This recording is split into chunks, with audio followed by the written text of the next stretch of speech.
નમસ્કાર, હું છું ચિરાગ ગઢવી અને આપનું શ્રી સત્યપ્રકાશ વિદ્યાપીઠ યુટ્યુબ ચેનલમાં સ્વાગત છે. તો આજે ધોરણ 10 રચનાના આગળની રચના આપણે રચના ચેપ્ટરની આગળની રચના આપણે જોઈએ. રેડી? તો સ્વાધ્યાય 11.2 માં પ્રશ્ન નંબર લાસ્ટ લેક્ચરની અંદર પ્રશ્ન નંબર 3 આપણે કમ્પ્લીટ કર્યો હતો. રેડી? તો આજે પ્રશ્ન નંબર 5 જોવાનો છે. ચોથો અત્યારે બાકી રાખું છું. તમે બીજો અને ચોથો જે સમકેન્દ્રીય વર્તુળ લાસ્ટ લેક્ચરમાં પણ મેં કીધું હતું, આ લેક્ચર આ રચના બાકી રહેશે, આપણે લાસ્ટમાં કરાવશું એટલે તમને વ્યવસ્થિત ખ્યાલ આવશે. અને એની પછીનો જે છે અત્યારે એટલે કે પાંચમાંથી પહેલાનો ચોથો પ્રશ્ન જે 60 નો ખૂણો બનાવવાનો છે, તો એમાં એક આપણે થિયરી પહેલા ભણશું અને એ પછી રચના કરશું. તો હાલ પૂરતું અત્યારે આપણે રચના નંબર 5 એટલે કે 11.2 પ્રશ્ન નંબર 5 આપણે જોવાનો છે. પ્રશ્ન કંઈક આવું કહે છે: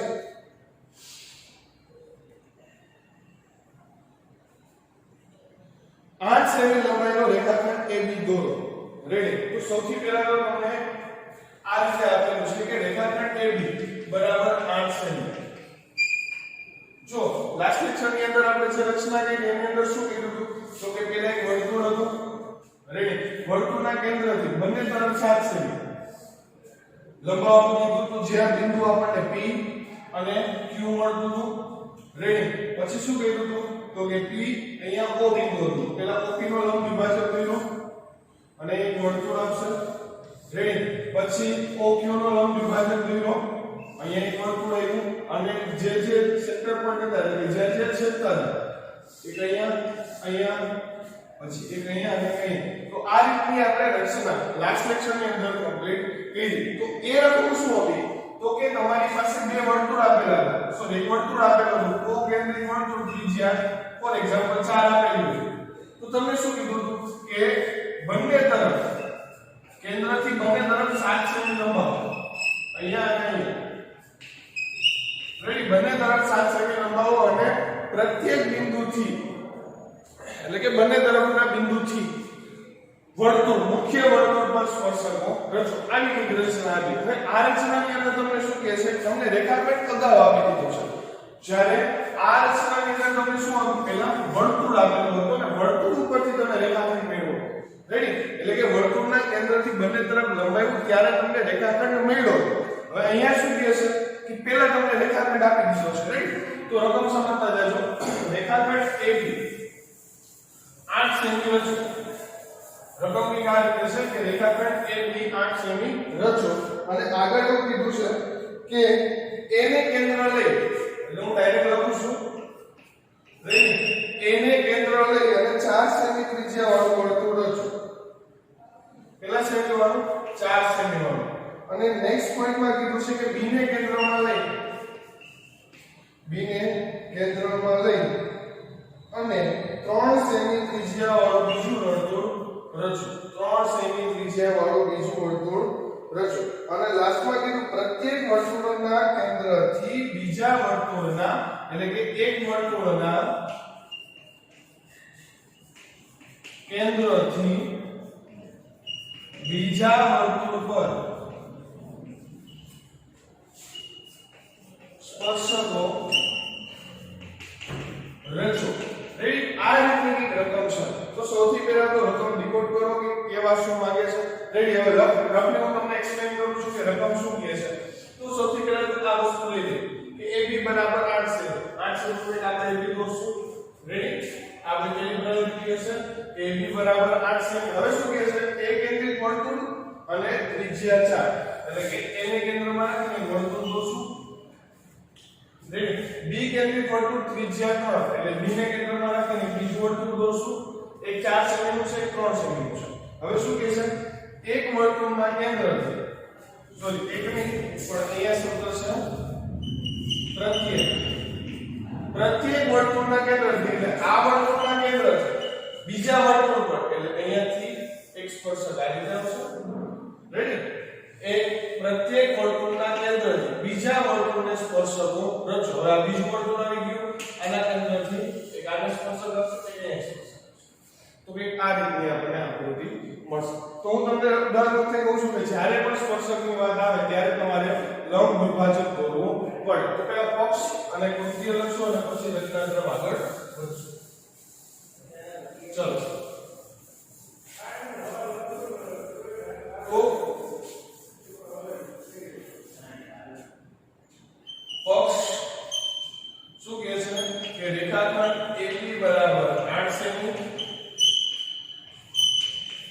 કેન્દ્રિત વર્તુળ ત્રિજ્યા 4 અને બી કેન્દ્રિત વર્તુળ ત્રિજ્યા 3 આપેલ છે. રેડી, આટલી વસ્તુ તમને રકમમાં આપેલી છે કે રેખાખંડ AB 8 સેમી છે, એ કેન્દ્રિત વર્તુળ ત્રિજ્યા 4 અને બી કેન્દ્રિત વર્તુળ ત્રિજ્યા 3 આપેલી છે. કૃત્ય શું થશે? કૃત્ય પ્રત્યેક વર્તુળના કેન્દ્રથી બીજા વર્તુળ પર સ્પર્શકો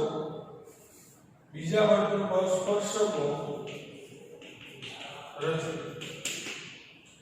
પ્રત્યેક વર્તુળના કેન્દ્રથી બીજા વર્તુળ પર સ્પર્શકો રચો. તો આ આપણો થઈ ગયો પક્ષ અને આ થઈ ગયું કૃત્ય. રેડી, પક્ષ એટલે રકમમાં જે આપેલું છે અને કૃત્ય એટલે શું થશે?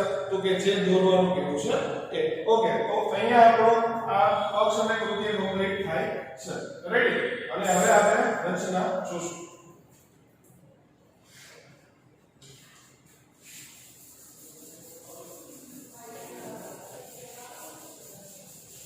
ચલો, તો હવે રચના જોઈએ. પેલું તો તમને એવું કીધું કે AB બરાબર 8, જે રીતે મેં રફલી સમજાવ્યું એ રીતે પહેલાનો A અને B 8 સેમી. થોડું સાઈડમાં દોરો.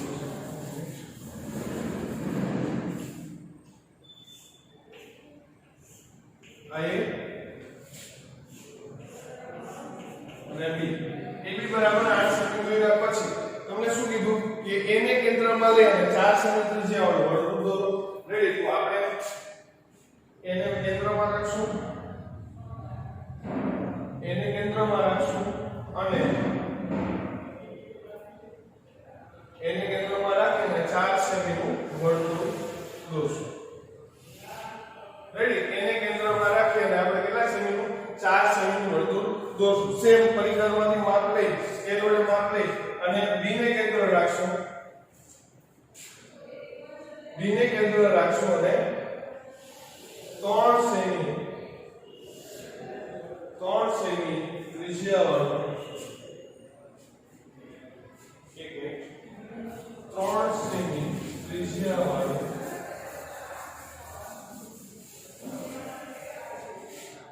આ 4 સેમી નું છે. અહીંયા B બિંદુ છે આપણો, અને B બિંદુએથી 3 સેમી ત્રિજ્યા વાળું 3 સેમી ત્રિજ્યા વાળું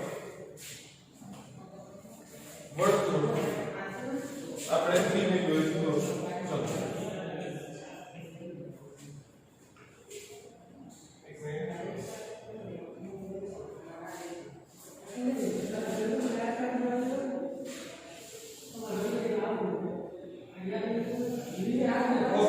તો આપણું એક તો 4 સેમી ત્રિજ્યા વાળું અને બીજું 3 સેમી ત્રિજ્યા વાળું વર્તુળ બની ગયું છે. આ જે છે B બિંદુ આ 3 સેમી વાળું છે અને આ જે છે એ આપણું 4 સેમી ત્રિજ્યા વાળું વર્તુળ છે. હવે તમને શું કીધું છે? પ્રત્યેક વર્તુળના કેન્દ્રથી A ના કેન્દ્રથી B વર્તુળ પર સ્પર્શકો દોરવાના છે અને B ના કેન્દ્રથી A વર્તુળ પર સ્પર્શકો દોરવાના છે. તો આ આપણી વચ્ચેની લાઈન AB જે છે, રેખાખંડ AB જે છે એનું આપણે લંબ દ્વિભાજક રચશું. રેડી, જો ટોટલ 8 સેમી હતું, આ 3 સેમી આ 4 સેમી વચ્ચેનો ભાગ કેટલો હશે? 1 સેમી જેટલો હશે. રેડી, તો એ આપણે માપની જરૂર નથી પણ ખ્યાલ હોવો જોઈએ. તો AB નો આપણે લંબ દ્વિભાજક દોરવાનો છે. તો સૌથી પહેલા AB નો લંબ દ્વિભાજક દોરીએ.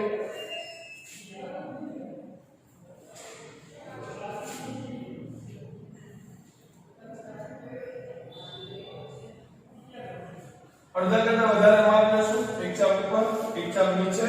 B બિંદુએ આવશું, એક ચાપ ઉપર અને એક ચાપ નીચે. રેડી, તો તમારી પાસે લંબ દ્વિભાજક કોમ્પ્લીટ થઈ જશે અને એને આ રીતે આપણે કનેક્ટ કરી દઈશું. આ રીતે આપણે કનેક્ટ કરશું. તમને ક્યાં ચાપ મળે છે તમારે આપણે જોઈ લો. લંબ દ્વિભાજક લગભગ તમને આ 4 સેમી નું વર્તુળ છે એને ટચ કરીને જાશે રેડી મેં પરફેક્ટ માપથી નથી લીધું એટલે મારે થોડું દૂર જાય છે તમારે પરફેક્ટ 4 સેમી વર્તુળ છે એમાંથી એના પોઈન્ટને ટચ કરીને જાશે એમાંથી 5 સેમી રેડી તો હવે શું કરવાનું છે તો કે અહીંયા બિંદુ M રેડી બિંદુ M મળ્યા પછી બિંદુ M થી A સુધીનું અંતર લઈ અને વર્તુળ દોરવાનું છે રેડી ક્યાં સુધીનું અંતર લેવાનું છે A બિંદુ સુધી તો આ M થી A સુધીનું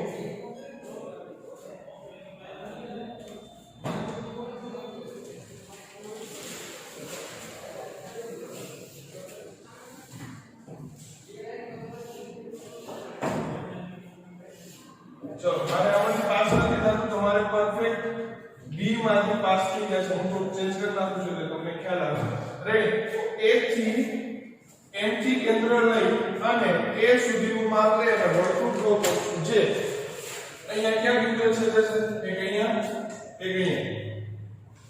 અને નાના વર્તુળને એક બિંદુ અહીંયા એક બિંદુ અહીંયા ટોટલ 4 બિંદુઓ છે જશે અહીંયા હું નામ આપીશ P Q R S ready હવે A ને P સાથે અને A ને Q સાથે જોડશું તો તમારું કે આને A ને P સાથે A ને Q સાથે કે આ રીતે કનેક્ટ થઈ જશે રેડી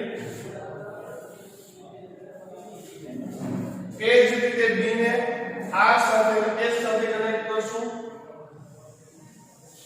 આ રીતે B ને R સાથે અને B ને S સાથે આ થોડું राइट तो आ તમારા સ્પર્શકો ત્યાં છે રાઈટ તો તમને એક ક્લિયર હોવું જોઈએ રકમ પહેચાન પછી સૌથી પહેલા ડ્રો શું કરવાનું છે જો આની પહેલાની રચના અને આ રચનામાં એટલો ડિફરન્સ છે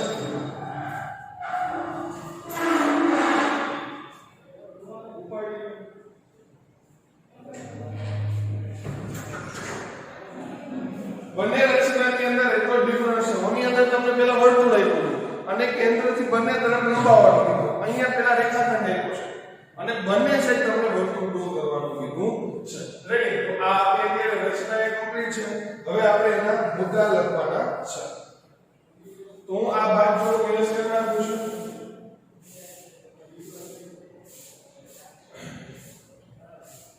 રેડી હું બોલતો જઈશ સાથે સાથે એટલે જો તમને દેખાવાનું પ્રોબ્લેમ હોય તો સાથે સાથે લખતા જજો મુદ્દા રચનાના મુદ્દા સૌથી પહેલા શું કર્યું રેખાખંડ AB રચો AB બરાબર 8 સેમી રચો પછી શું કર્યું તો કે A ને કેન્દ્રમાં લઈ 4 સેમી અને B ને કેન્દ્રમાં લઈ B ને કેન્દ્રમાં લઈ અને 3 સેમી ત્રિજ્યાવાળું વર્તુળ રચો રેડી પહેલા આપણે 8 સેમી ત્રિજ્યા વસ્તુ 8 સેમી નો રેખાખંડ દોર્યો હવે 8 સેમી નો રેખાખંડ એક બાજુ A બિંદુ તો એક બાજુ B A ને કેન્દ્રમાં લઈ 4 સેમી ત્રિજ્યા અને B ને કેન્દ્રમાં લઈ અને 3 સેમી ત્રિજ્યાનું વર્તુળ ડ્રો કરવાનું હતું પછી શું કર્યું તો કે વર્તુળ ડ્રો થઈ ગયા એટલે AB નો લંબ દ્વિભાજક કર્યું તો રેખાખંડ AB નો લંબ દ્વિભાજક રચો જે AB ને M બિંદુએ છેદે છે રેડી M બિંદુ મળી ગયો M થી આપણે ક્યાં સુધીનું માપ લીધું A સુધીનું રેડી તો અહીંયા આવશે M કેન્દ્રિત ત્રિજ્યા AM અથવા MA આપણે AM લખીએ M કેન્દ્રિત ત્રિજ્યા AM રચો જે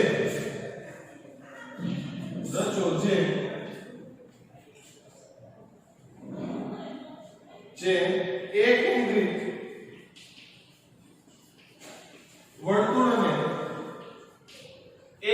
વર્તુળને ક્યાં છેદે છે R અને S માં છેદે છે જ્યારે B કેન્દ્રિત વર્તુળને B કેન્દ્રિત વર્તુળને ક્યાં છેદે છે P અને Q માં B અને Q માં છેદે છે. હવે શું કરવાનું છે? તો કે આપણે શું કહ્યું a ને p અને a ને q સાથે જોડ્યા, તો a p a q પછી b r b s રચો. રેડી? અથવા તો રચો શબ્દ ના વાપરવો હોય તો અહીંયા કરી શકાય જોડો. રેડી? જોડો. તો AP AQ BR BS રચો અથવા જોડો, જે લાસ્ટ માં લખું છું જે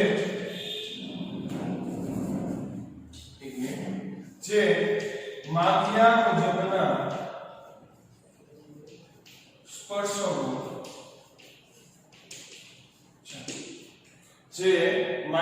મુજબના સ્પર્શકો છે. રચનાનો પદમાં જે તમે રચનામાં કરો છો એને તમે શબ્દમાં બેસી. ક્લિયર થાય છે? રેડી? તો સાવ સિમ્પલ રચના છે, બે વાર રિવાઇઝ કરી અને ફટાફટ ફેસબુકમાં લખી નાખો. અત્યારે હોમવર્ક આપું છું. રેડી? પણ જો તમારી સત્રાંત એક્ઝામ ચાલુ હોય, પેપર આવતા હોય, તો હોમવર્ક અર્જન્ટ કરવાની જરૂર નથી, પણ ફેસબુકમાં તમારી રીતે ટાઈમ લઈને કરી નાખજો. રેડી? તો આપણે આના જેવો પ્રેક્ટિસ દાખલો આપીએ કે AB બરાબર 9 સેમી, એક કેન્દ્રિત વર્તુળ ત્રિજ્યા 3 અને B કેન્દ્રિત વર્તુળ ત્રિજ્યા 5 ના પ્રત્યેક કેન્દ્રથી બીજા વર્તુળ પર સ્પર્શકો રચો. રેડી? તો આ હોમવર્ક કરવાનું છે. રેડી? પણ જો તમે પેપર ચાલુ હોય તમારા, તો પેપર ચાલુ થઈ ગયા હોય તો અર્જન્ટ પેજ ઉપર તરત કરીને મોકલવાની એવું જરૂર નથી. આપણે હોમવર્કમાં 2 દિવસનો ટાઈમ મળે છે. રેડી? એટલે કે મંગળવાર બુધવારે હોમવર્ક આવે તો બુધવાર સાંજે તો બુધવાર સવારે મોકલી શકો. તો એ રીતે તમે ટાઈમ એડજસ્ટ કરી અને ફેસબુકમાં ઉતારી દેજો. રેડી? તો આજના લેક્ચર માટે અહીંયા સુધી. હવે આપણે બે મુખ્ય રચના બાકી છે. રેડી? તો એ બંને મુખ્ય રચનાઓ આપણે એક લેક્ચરમાં કરશું. રેડી? ત્યાં સુધી જય હિન્દ.